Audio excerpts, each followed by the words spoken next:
Your Journey to Healing, Reaching Women with a Desperate Cry is an 8-week Zoom seminar in which Kamala and Winston help women to start living their best life by rediscovering the image of God in their life. Kamala, a licensed marriage and family therapist, joins her husband of 16 years, an ordained pastor, to marry the clinical and the spiritual.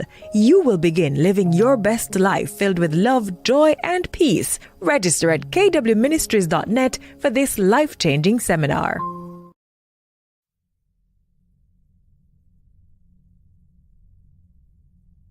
So anxious resistant. So remember there were 4 categories, right? Mm-hmm. So anxious resistant kids were on the opposite end of the spectrum. They didn't have a lot of self-confidence. They really clung to their caregivers, whether it's parents. When I say caregivers, I mean parents, grandparents, just old people in their lives who were, really part of that initial bonding experience. For these kids, they tended to have really exaggerated emotional reactions to stuff, but they also kept the distance from their peers. How did this translate into adulthood? That translated into anxious, preoccupied adults. Mm-hmm. And so they kind of formed less secure bonds with partners and feel really desperate for love and affection.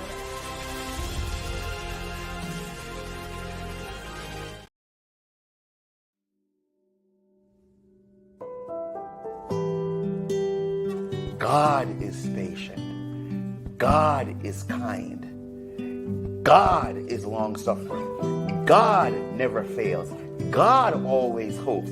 God always trusts. God always perseveres. God doesn't envy. God doesn't boast. God doesn't seek his own, but is always seeking what's best for you. God rejoices in the truth. That's right. God doesn't define love. God demonstrates love.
There's a commercial that used to say, "Don't leave home without it." I think it was MasterCard. And at the end, they would say, "You couldn't put a price on it. A price could not be put on what you and your wife did for me this week." And I'm just praying that your ministry will continue to be the blessing to others as it has been to me this week. Just the opening of the eyes, just seeing God's word with a whole different set of lenses, just understanding what is required of us and laying aside the misnomers, the erroneous teachings, the errors, and just accepting who I am in Christ. And no one else could tell me who I am but the Word. Awesome. Yeah. Thank you for hanging out with us all week long. Thank you for being there with us. All right.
Hello, good evening, and welcome back to Monday Night with KW. I am excited to be on. Tired. Yes. I really Monday appreciate tired. that you said that, because this program is all about authenticity, right? It We is. are having a Monday. A Monday. Monday. But as tired as I am so excited to be here tonight. And I'm really excited about our guest. Yes. For me, now you're acquainted with our guest. Yes, I went to school with her. I am not. And so it's always interesting to meet somebody new, hear But their story. Let me ask you a question. The few minutes we spent with her before now, how do you feel? She doesn't strike me as somebody I don't know. It doesn't like feel like I know her. I'm excited. I'm really excited. It's really like a comfortable exchange. So yeah, absolutely. So what are we doing here? What's KW? Good night, Brother Glenn, my father-in-law. All right. What is KW, you say? Hi, Sister Sands. Awesome. We got a couple people already on. So for those of you who may not know what KW is about, it's about having a place of authenticity. We started KW Ministries out of, and those of you who've been with us for a while, you've heard this already, but we started it out of a place of, some real hurt and pain and trying to start that journey of healing.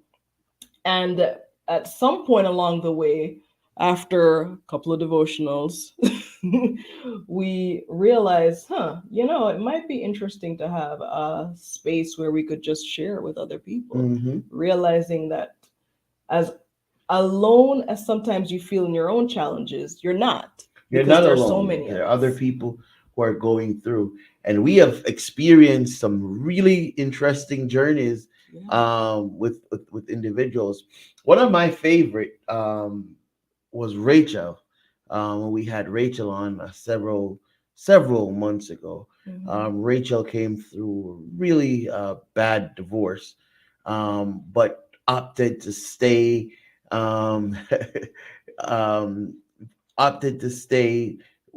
within the same community for the sake of her child, and it was really, really good. And I'd be I want to hear Rachel come on again and tell us how she's doing. One of the strongest persons I've known. Kathia was on with you. She lost her mom. Yep. And we know how close they were. So we've had some really, really good journeys, and I believe this journey tonight is going to be really good also. Yeah, I was thinking about, you're talking about some of the people that kind of stand out to you tonight, and I was thinking of Valine. The leans are was- first. Was she our first or second? No, but she was really early on, and she shared a really authentic, not authentic is not the word that I want. It was really raw, her experience of childhood trauma. And that I think was the first time we had gotten that deep with someone. Mm-hmm. And it was really,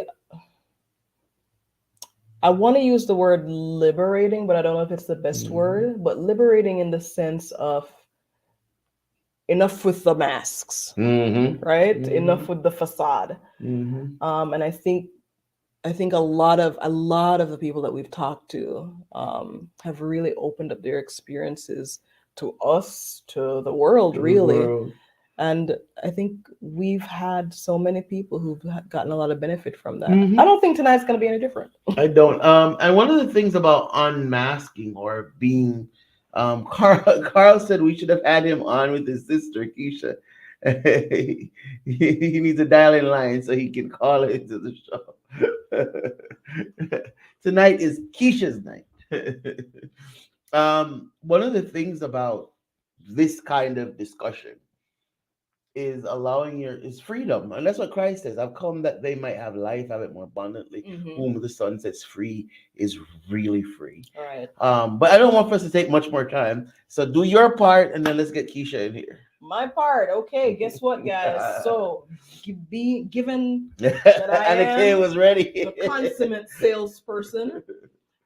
Part of what we'd like you to do is go check out our shop. Carl, take out your credit card right now. Online Head over to kwministries.net/shop and buy something. Carl Brewer right now. So while we're calling out Carl, I can call him out like that. I am calling out everyone to at least check it out. There's lots of great stuff. We've got books, we've got products, we've got so many things that we offer, and it's really come out of our own journey. So we just want to share that with you. A good gift would be 8 steps, 8 coping skills to healing. I wonder why. Kamala wrote that, and it's really good. It's really good. Look, Anna Kay was ready for us.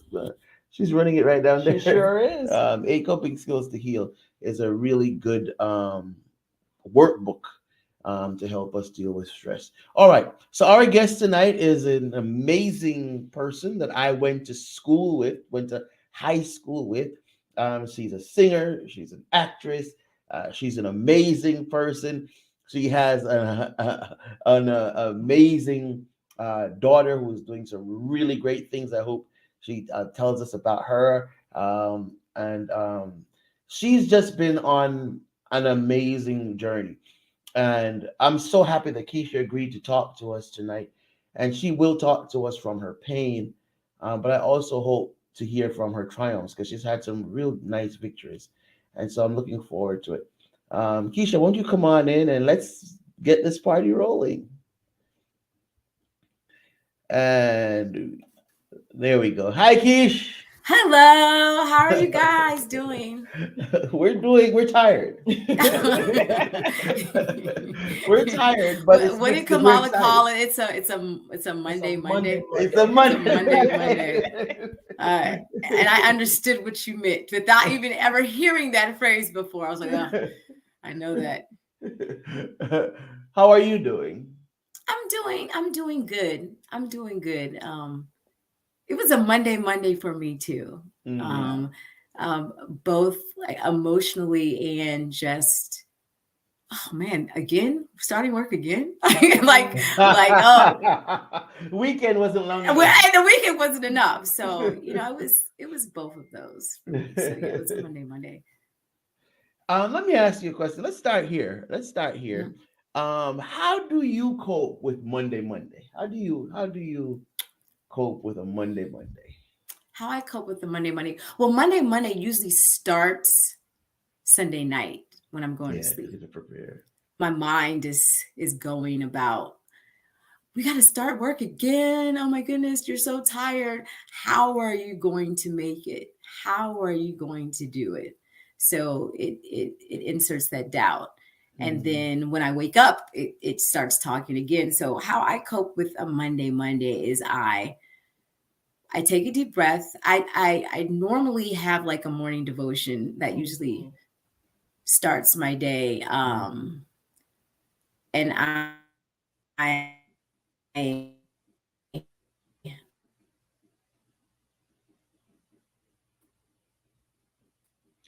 Hi, Sister Martin. How are you? Keisha, you're frozen. While Keisha's coming, Kamala, could you tell us how do you cope with a Monday? You know, I kind of was listening to where Keisha started, and it's really about what's that self-talk that I start in Sunday with. How am I preparing myself for the week? What are the things that I'm thinking about and anticipating that's leading to that kind of Monday dread of sorts? And I paused before I finished that statement about how I cope, because sometimes I think that we believe that Mondays only Keisha will be happen. right back. We're just having some technical difficulties.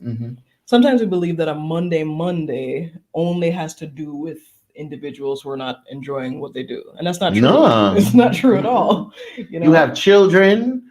You have nobody believe the church. You have there all different kinds of stuff that happens on the weekend, while the weekend does not feel like it's long enough. Hey guys, don't leave us. Let's take a quick break and we'll be right back. See what's happening with Keish.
We are so excited to have Keisha with us tonight. We apologize about that. Keisha, you start out with some devotions. Yeah, so I start for Mondays. I start off with my devotions, and I start off with my positive affirmations, and then like I just tell myself, you don't know what the day is going to be like. You have not experienced those moments. You're just projecting into the future. And so I say, well, let's see what happens. Let's see how it goes, and then I just try to take every moment as it comes and not assume I know how the next moment's going to be. And when I do that, it like, I find I'm always surprised. I'm always pleasantly surprised. So I guess I found that most of my anxious moments only rest in my mind and not in the reality of the day. Yes. That's powerful. Most of my anxious moments mostly rest in my mind and not in the reality of the day. That's powerful.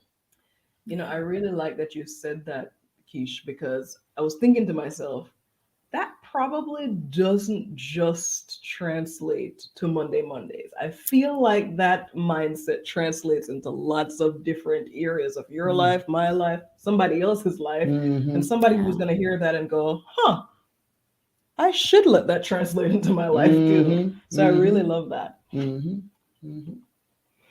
Keish, we want to talk about your healing journey. Tell us about your journey. Oh gosh. Well, I feel like I still probably have like 1,000 miles to go.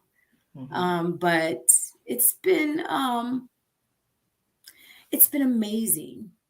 It's the most amazing, beautiful pain I've ever experienced. It's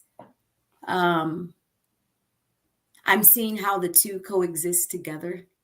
You know, like you understand. Yeah. Yeah. I'm seeing how joy and pain are one in some ways. But you know, last year, 2022, I know I was interesting. You know, I try to keep a positive outlook. I try to speak positively. But if I didn't, I would have some choice words for 2022. But is it just 2012? Was it 2019, 2020, Well, 2021? you know, I actually I enjoyed the shutdown. Really, I enjoyed it because it was weird. I remember, like I think like 2 or 3 months after we were like in closed doors, I remember walking outside and the sky looked clearer and the air Yep. felt Yeah, remember that? fresher, and I was like, All the factories were closed. yeah, I said the earth needed to heal. Yep, we said that too. It was the weirdest thing. But yeah, 2022 was very hard. It started off with me getting COVID. And then I'm an avid like athlete. I love to work out and things of that nature. So I got COVID, got over COVID, then I sprained my ankle. So I couldn't work out. And like working out is like it allows me to if I have frustrations, I can get it out and work. Release. Yeah, it's a release for me.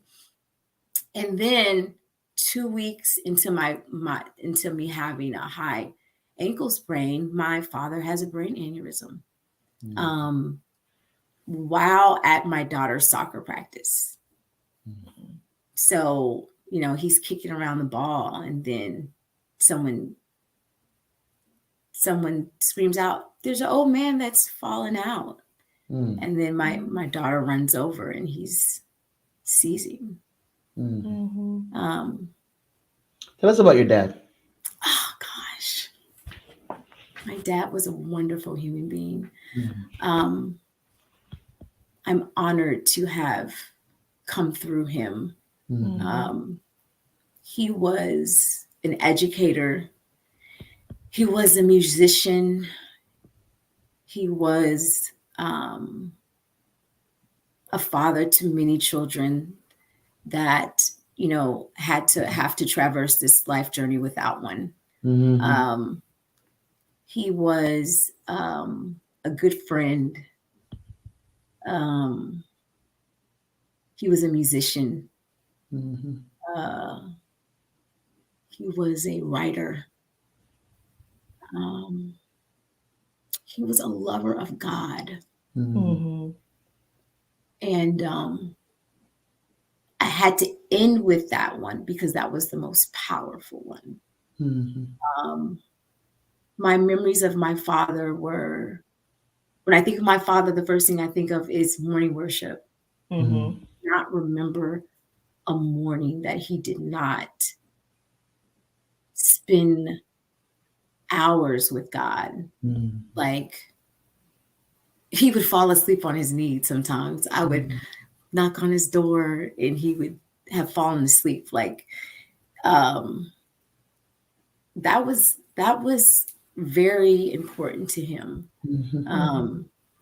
And he played that out in the way in which he interacted with people. And he was such a giver. And he wouldn't speak a word about it. Like we found all these like tuition accounts he was paying on and foundations he was given to. And it was just like so much. But that's what, you know, he used to say that to me. He used to say, "Keisha, give, always give, always give. You think you've given, you can give more." Like literally, he used to say that to me. And I used to be like, why are you talking to me like I don't give? I give. Like I didn't understand what he was trying to do or, you know, but. What was he trying to do, Keisha? He was trying to teach me the foundation of this world. Like when God created us, you know, we survive off of each other. Like, so that the trees give off, oxygen, right? And we take that in, and then we breathe out, this carbon dioxide. It is a give and take. It is a reciprocation. And things get off kilter when you don't give, when you begin to be selfish. So, he was instilling that into me so that could be a part of my life all the time, because when you give, you receive. It is the two are one. So he was just trying to teach me the formula of having a good life, a happy life. I think that's what he was doing. We survive off of each other. I think that's so powerful. Yes, it is. Absolutely. Keisha, I'm sitting here listening to, you describe your father and the things that he taught Let it soak you, it, is it? and the person that he was. And I hear the love, the admiration just kind of pouring out of you. And I'm struck by the fact that these pieces of your dad that you're sharing with us also come from a place of great pain, having lost him just recently. And I'm thinking back to, being at your daughter's soccer game and that scene playing out. And I just find myself, and I'm wondering, as I'm sure that somebody else will wonder, whether it's tonight or 6 months from now when they watch this, as you experienced that, that initial day, that first day. Walk us through it. What was that like for you? Gosh. And I know that's hard to ask, but what was that like? No, it's fine. So that day, me and my dad worked together. I teach adjunct at a college. I own an educational servicing company, and then I also do like music and acting. So my dad and I worked at the college together. He was the embedded tutor in my class, and the business that we worked with together. He was a teacher at a school that we placed teachers, and then we also tutored together in the mornings at Ephesus Junior Academy. And so that morning he came in, and I don't know, he was being a father. And I had a hole in my pants, and I realized it after I left the house. And so, when you leave the house and you realize you're out, I'm going to try to hide it. You're conscious. Yes, I'm conscious of it. So, we're getting the kids lined up, to where they need to go. And he says, Keisha, in front of everyone, you have a hole in your pants. Oh, man. You should probably take care of that. And I say, thank you, Father. And I was irritated with him. I was so irritated with him. But, he was always trying to take care of me. But that's what a father does. And so I remembered he looked so tired that day. And I'm always, I call him, like, when I would see him from afar, I would be like, hello, Faja. I call him Faja. And so, but he seemed like really just tired. So I remember he sat down at one of the kids' desks, and normally he's like, okay, so what are we teaching them today?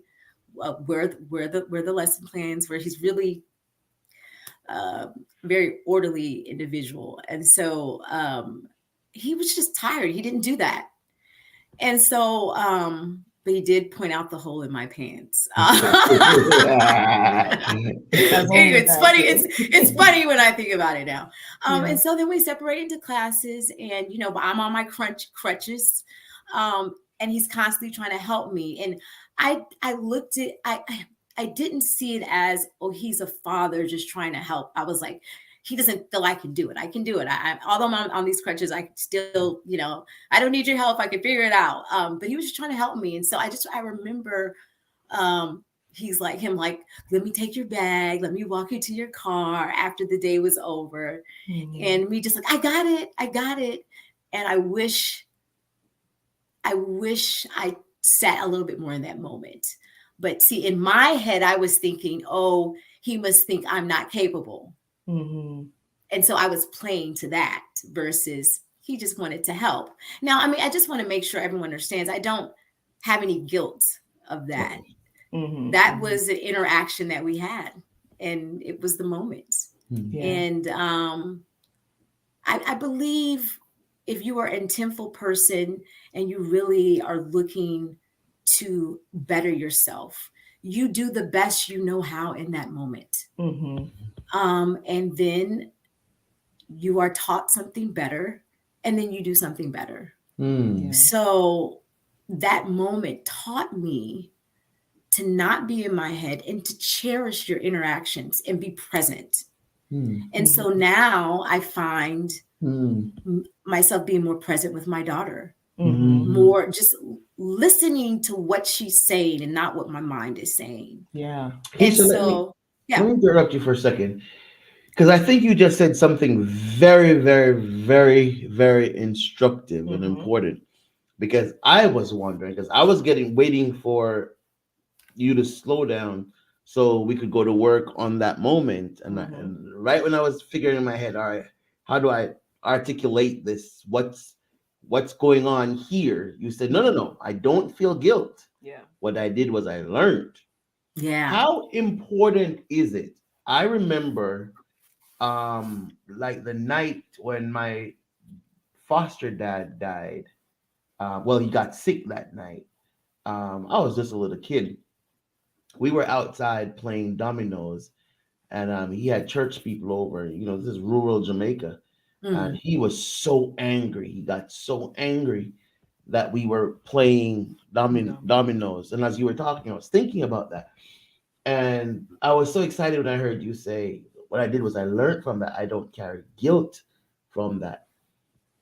Talk to us a little. I want you to go back and talk to us a little bit about the importance of learning from, should we say uncomfortable? Should we say, what language should we use to describe?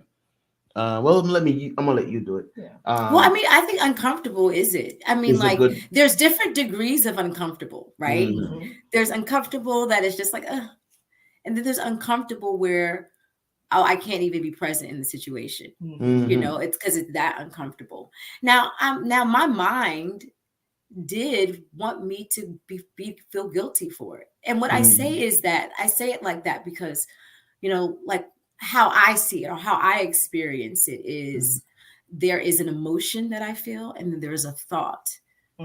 Should you have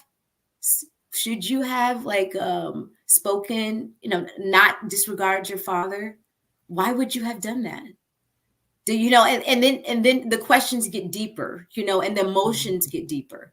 And so like I had those moments, and I have to say, no, I'm going to choose not to believe that because I know I did the best I knew how. I know that. And, you know, at that moment, all I saw was what my mind was trying to show me. And that's just what it was. That's just what the moment was, right? But I think, you know, what my dad always instilled in me was, okay, you may have made a mistake, but what can you get from that experience? What can you learn from that experience? Because, you know, if you don't learn from it, you will repeat it. So what I tell myself is, in uncomfortable situations, do I want to meet this again? Because ultimately, you know, I think about, and correct me if I'm saying the vision wrong. Ezekiel seeing gears within gears, and everything, and looking like confusion, right? But under it was the hand of God. So that tells me that these situations are so much bigger than what we understand, right?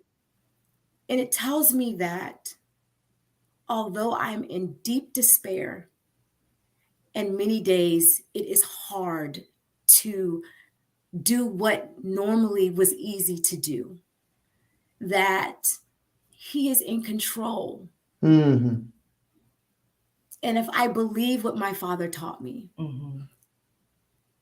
if I believe that there is a omniscient, omnipotent, omnipresent force in which all that is able to exist, then I have to trust that he has brought me here for something greater. And I may not understand it now. And I don't. Many nights I ask God, why?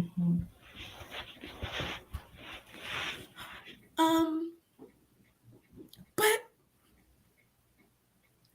if there's anything that my father taught me that I hold on to, I trust there is something bigger than me that has created me and that loves me. But that doesn't mean that every step I take is going to be easy. That's not what love is. You know, love is doing what is needed for me to grow and actualize my best self. Yeah. Hold on, slow down. Love is doing what is needed for me to grow and actualizing my best self doesn't mean it's going to be easy. I want us to come back to that, Keish. But before we leave, I want for you to just talk to us for a quick second, because so many of us do it. We wallow in mistakes. We wallow in, I did this wrong. I didn't do well at work. I didn't do well on an assignment. I didn't achieve the best. What are the dangers of wallowing in pain? Not in pain. What are the dangers of wallowing in guilt? What are the dangers of living out of guilt? The dangers I see just currently of living in, of walking out to guilt, hold on, say what you said again. What are the dangers of being motivated by guilt? Motivated by guilt. And sometimes you're motivated by guilt because you've decided to wallow in guilt. Okay. Now that is not to be harsh, but I think in order for you to gain victory over something is to understand the power that you hold, right? The power of choice, which is what God has given us. Now, sometimes things can be so blinding that it feels as if you can't choose. But we do choose to focus in on certain things. And if you choose to focus in on that, you would be blinded to what God is trying to show you on the outskirts of that. If I choose to focus, if I choose to wallow in guilt, if I make a mistake and I choose for whatever reason, I want to punish myself. I want, what my wife says is, I want to give myself an excuse to continue in that behavior. Whatever the reason for wallowing in guilt is, I'm now missing what God has planned for me. Definitely. Wow. Definitely, because that's all that you're looking at. And you have, I think what we have to understand is that when we stay focused in on one particular thing, it's like the mind is trying to redo. It says like, oh, if I just play this thing over, I can change what has already happened. No, you're just creating the same thing. Because it is.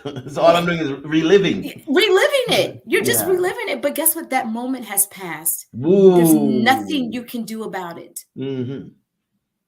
But there is something you could do going forward.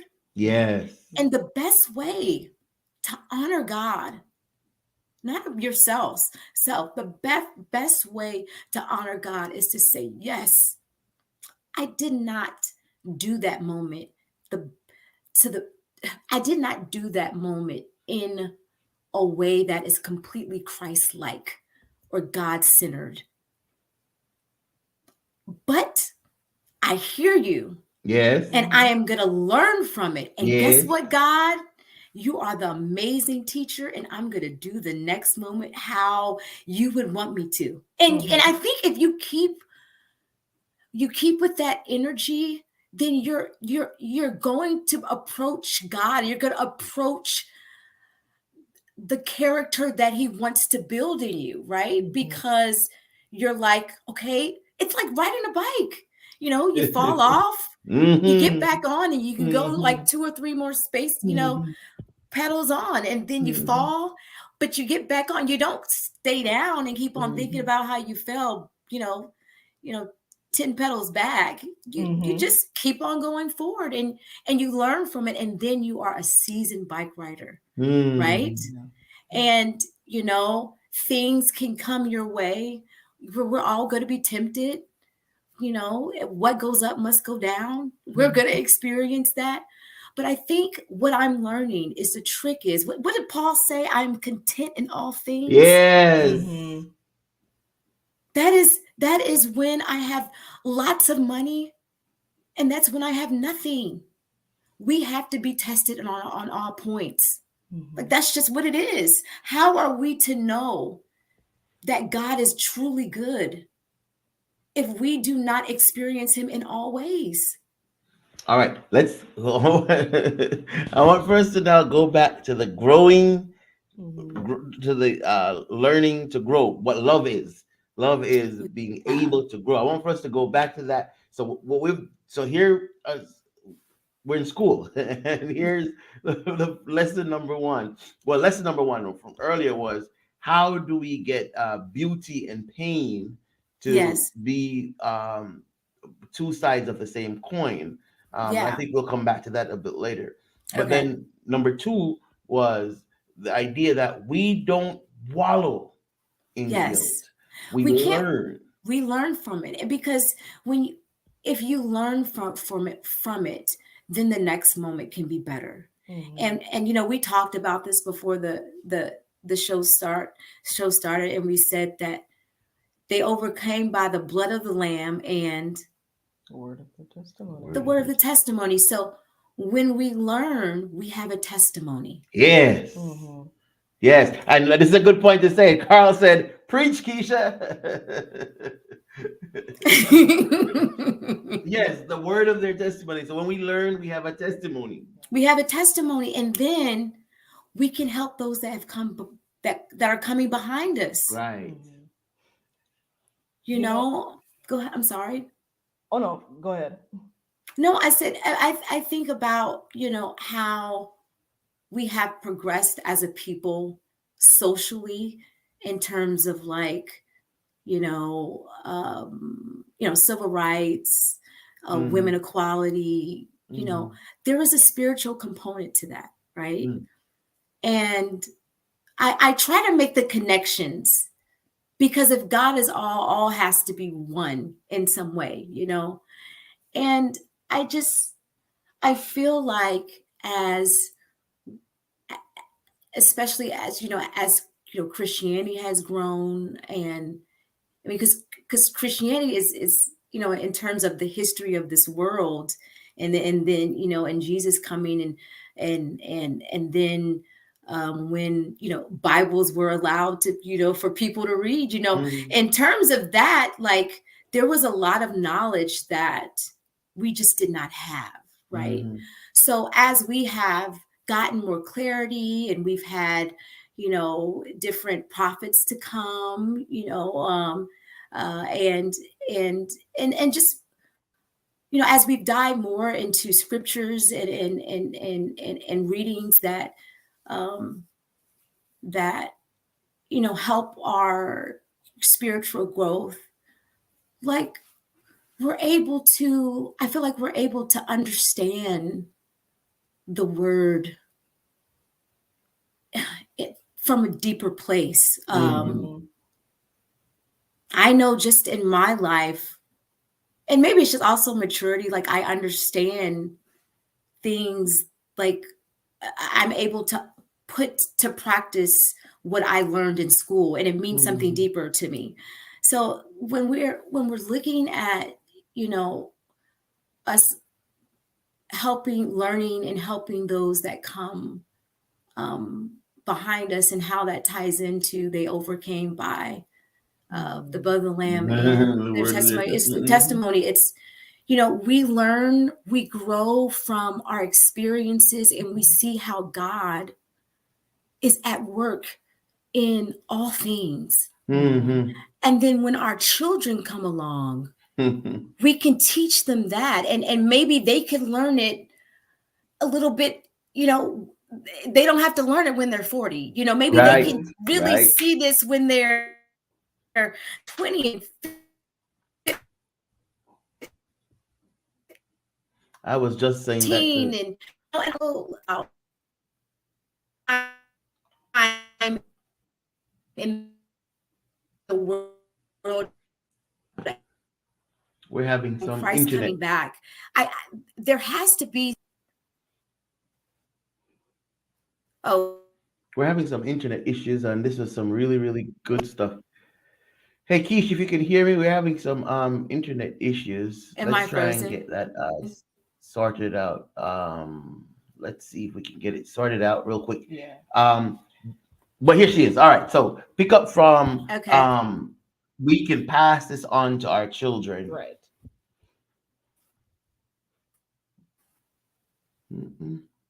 All right, it's gone again. I'm sorry about that. What were you going to say? While we're working on that end of things, I was thinking about just the whole discourse about what we can teach our children, what we can learn as we go through experiences. And I was thinking about, what I was learning from Keisha as she was sharing. And she really spoke really well about this idea of when we look at past moments with guilt or regret, to recognize that that's what we're doing, and to say make a conscious choice. Right, she said we made a choice, make right? A conscious choice. So we chose to wallow in guilt, and so we need to make a conscious choice to not wallow in guilt. Right.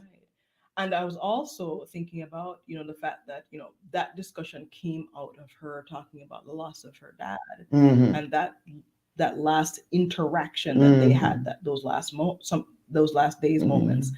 And I was thinking that guilt is not something that we often talk about when as it relates to loss. We don't necessarily talk about, gosh, the I wishes, the regrets, the things that we would have wanted to do different. And she's so right that, yes, I may have wanted those things to be different, or I may have wanted those moments to look different, but I also acted out of what I knew best to do at the time. I think that was really powerful. Yeah. Hey, Keish, could you now talk to us about what love is? Because I think that was I had cut you off because I wanted to go back to deal with that guilt thing, but I want for us to talk about what love is. And because I think you hit the nail on the head about that growth piece, wanting what's best, even though sometimes it doesn't feel good. Talk to us. No, yeah. Gosh, I honestly feel I'm just learning what love is. Like I'm honestly feeling like I'm just seeing it. I think love is the foundation that allows everything to exist. And it says that I am here to support you and be with you and see you reach your fullest potential unconditionally. And unconditionally is important because it says this support, this energy that is the foundation of everything, is going to make sure you have the best. And I'm not asking for anything in return. Yeah. I don't need you to do anything for me to pour this out for you. And that is what God is. And he provides that to those who work with him and those who don't, Was your dad teaching you that lesson in Oh gosh. give? Was that the lesson that he was teaching you? Yes, definitely. He was teaching me to give, even if you're not given back to in the way that you want to be given to. Because God will always provide. Mm-hmm. So you give and you do, not expecting anything in return. Mm-hmm. Not expecting even a kind word. Mm-hmm. And he taught me that some of the best giving is giving without people knowing that you've given. Mm-hmm. Because then that comes from a very sincere place. Because you're not expecting anything in return.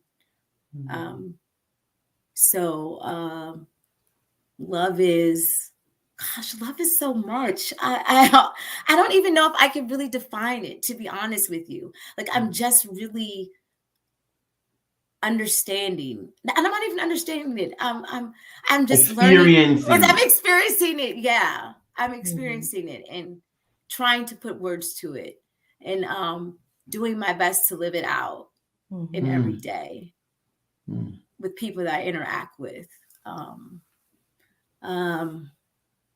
I try to do this. I say, how would I want to be treated?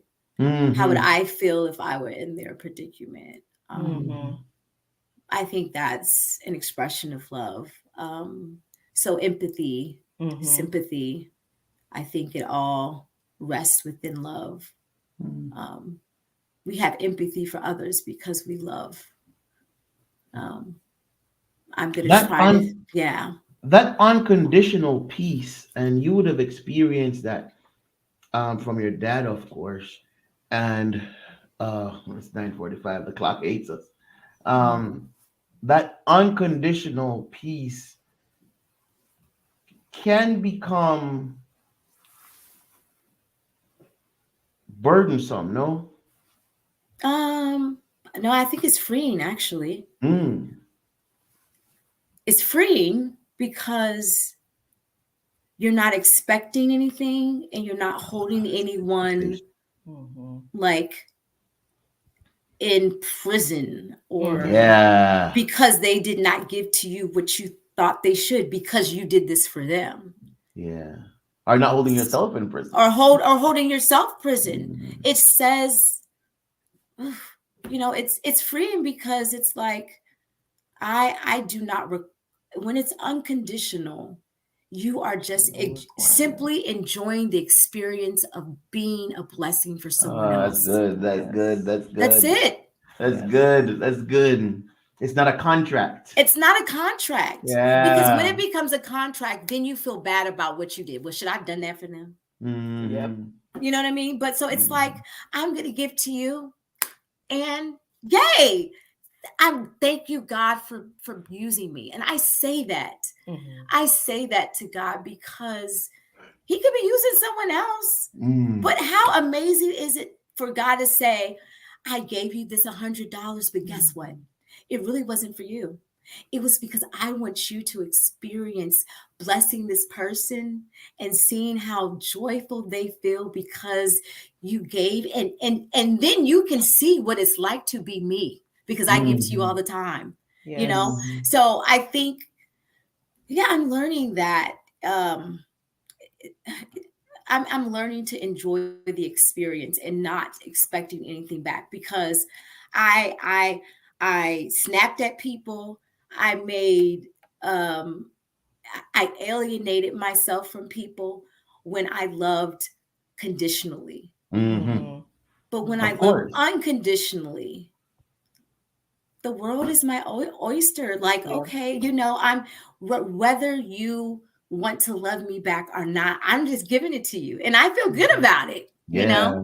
So I'm learning that, Yeah. and actually, I'm learning that through my dad's death. Yeah. I'm learning a lot through his death. Carl says that's why love is foundational to our lives. Yes. Take us back. Go ahead. Keisha, you added the piece just Yes. now that I'm learning that through my Yes. dad's death. I want, just for a moment, doesn't have to be a long moment, Mhm. but I know that you are now speaking to somebody who's going through their own loss. Somebody who is sitting in the same proverbial chair that you're sitting in, who Vivian just lost her maybe mom. who maybe Mm. doesn't quite see that or feel that yet. What do you want to say to that person about learning to love in this way? I would say,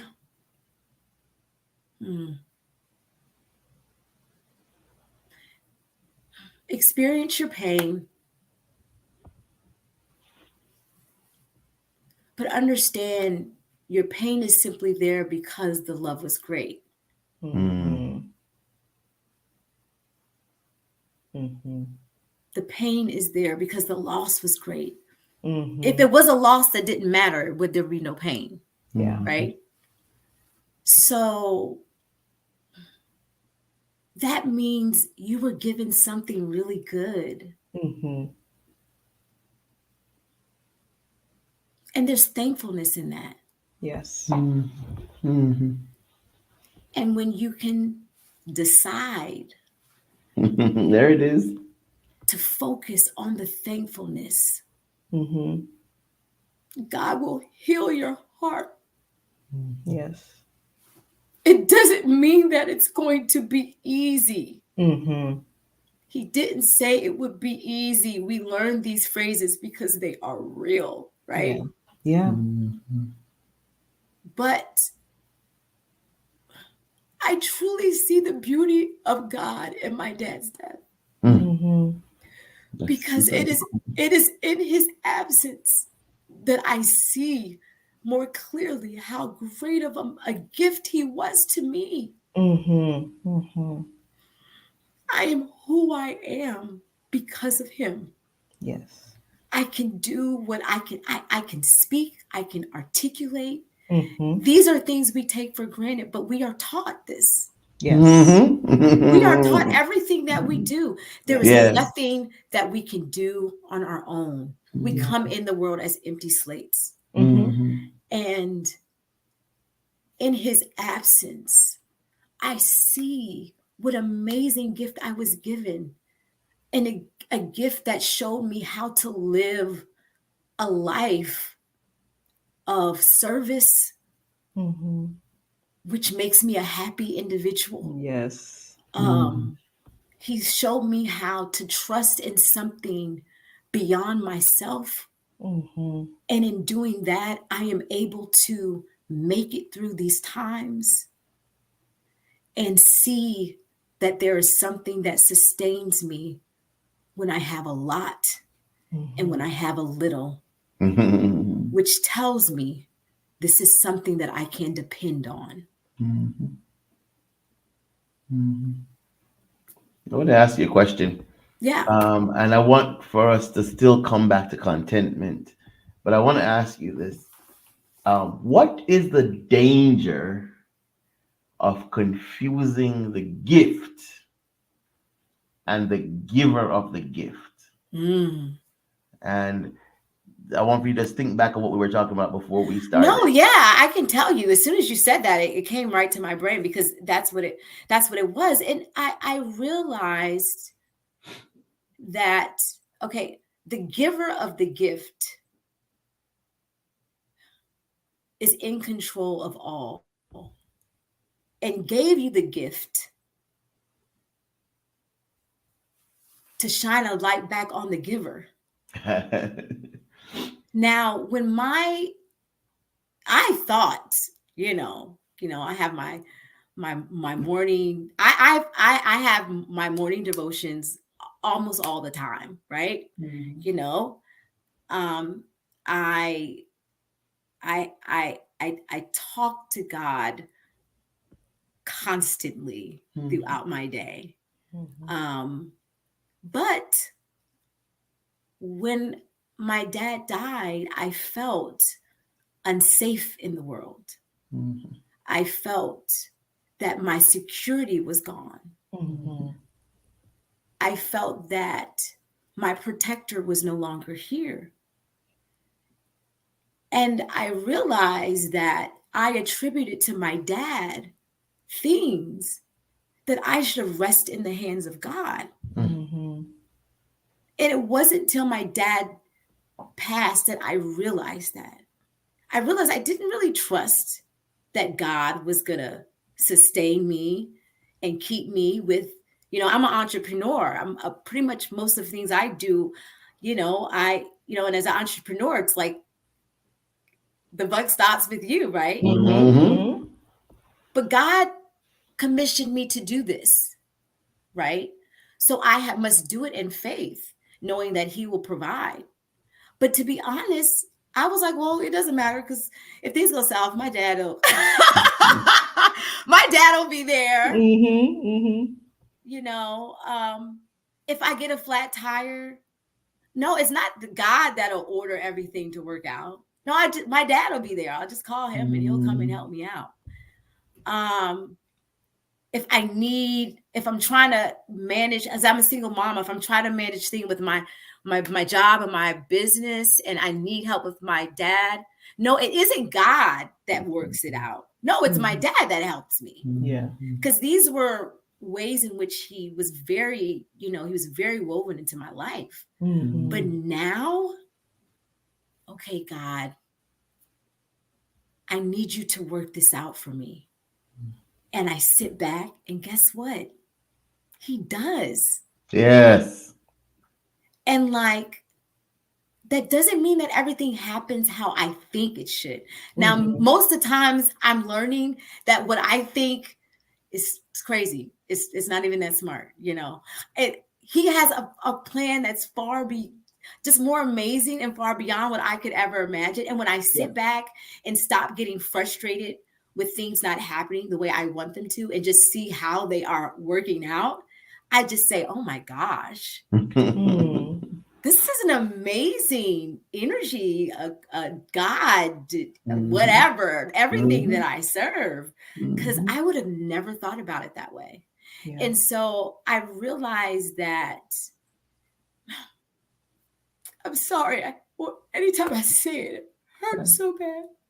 I realized that my dad had to die for me to actualize a deeper relationship with God. And that kills me to say it. It kills me because I love my father and I want him here with me. But I know I am here for a greater purpose. And if it meant that my dad had to die for me to truly see God, then let it be so. And to say that crushes me.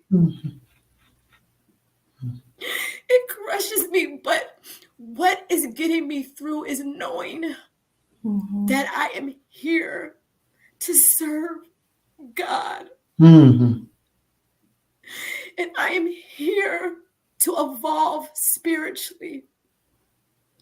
And if God has let something be, then there is a reason for it. And I have to be patient and I have to be in prayer to allow God to heal me. And if he chooses to show me why in this life, thank you. But if not, I will understand it better by and by. And I believe that to my core. And that is what gets me through. Yeah. My dad taught me that. Yeah. Yeah. sounds like you're still learning lessons Oh gosh, from every him. day, Mhm. every day, I feel so alone in this time in my life. Extremely lonely. He was my guy. We were best friends. But I had to get to a place of loneliness so I could see God. Mhm. Because I wasn't seeking him to the depths that I thought I was. Mhm. And I see that now. So that's just what it is.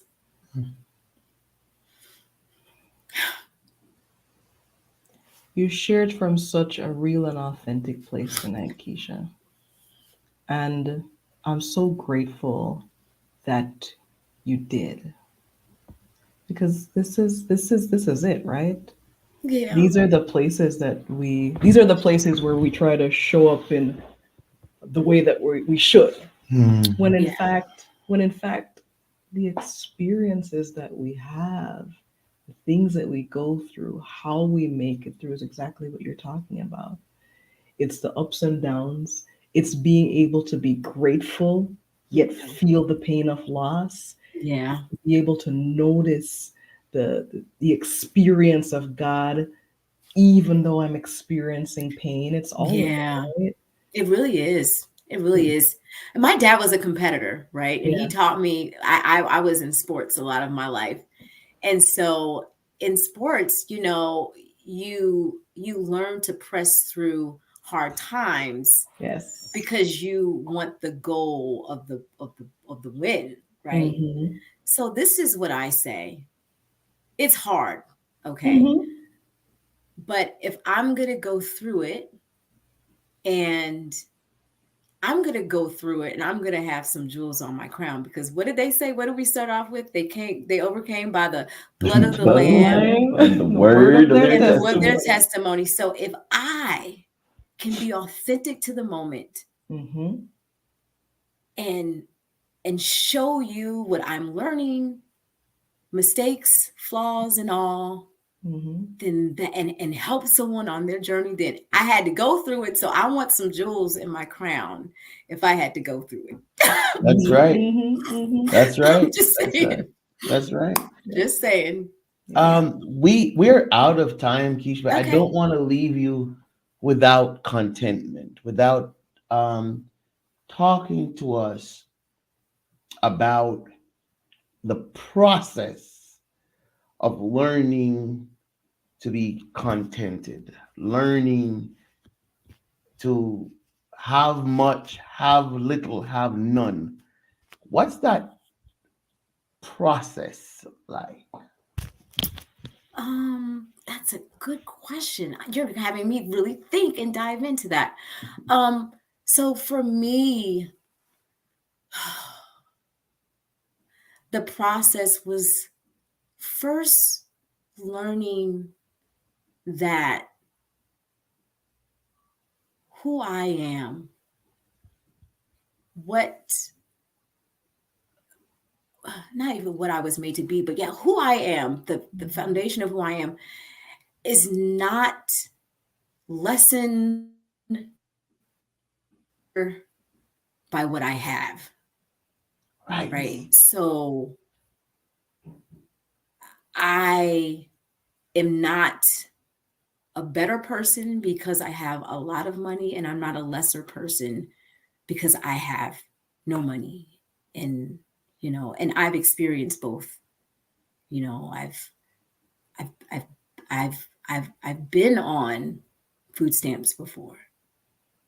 I've had to journey that, right? Mm-hmm. It doesn't feel great. And But I've I'm not less of a person.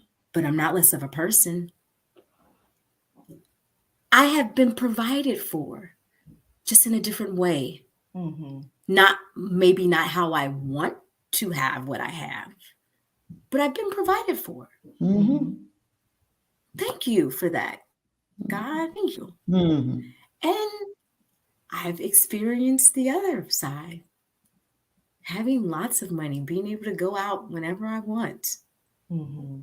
And I'm not a greater person because of that. Thank you for providing it, God, in this way. Mhm. I think when we stop putting limits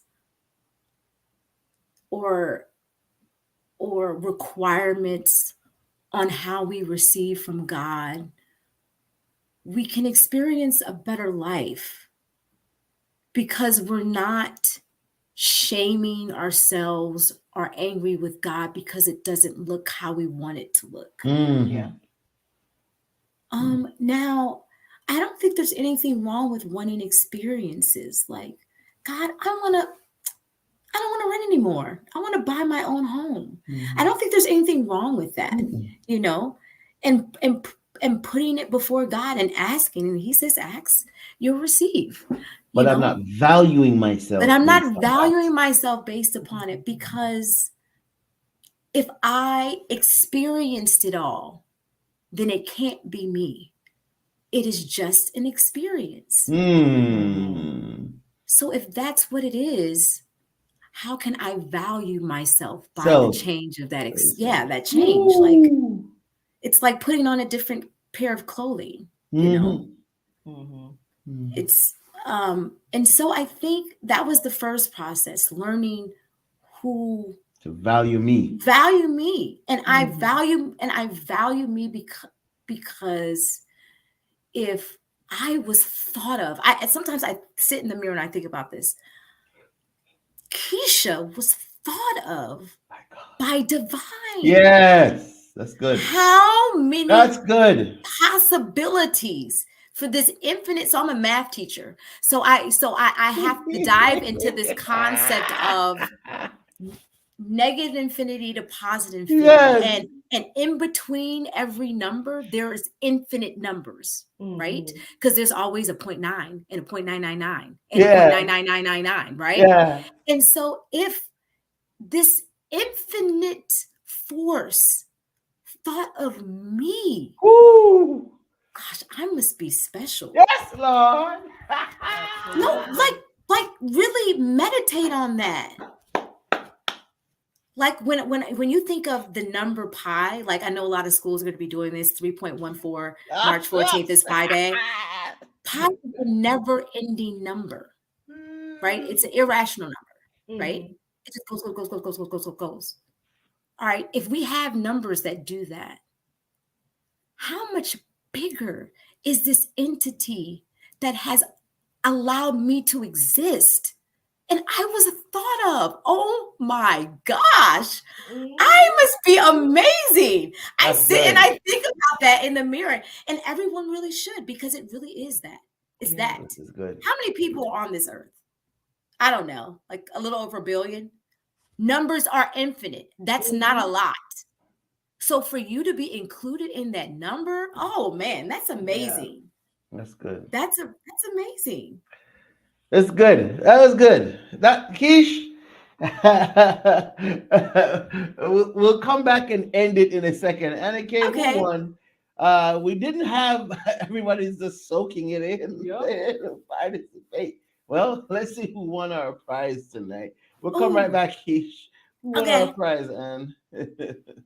Well, That was good. while we're spinning that wheel, so you know what you won tonight is a gift card to our store. So you get to check that out and how you collect your winnings. Rosabelle Martin is by going on to www.kwministries.net/claim-your-prize. Enter your information and instructions will follow. Congratulations, Rosabelle. Didn't you win last week? That's all right. It's a random draw. Congrats. She gets to win 2 weeks. in a row. Congrats. Keisha, I thank you. Absolutely. Thank you for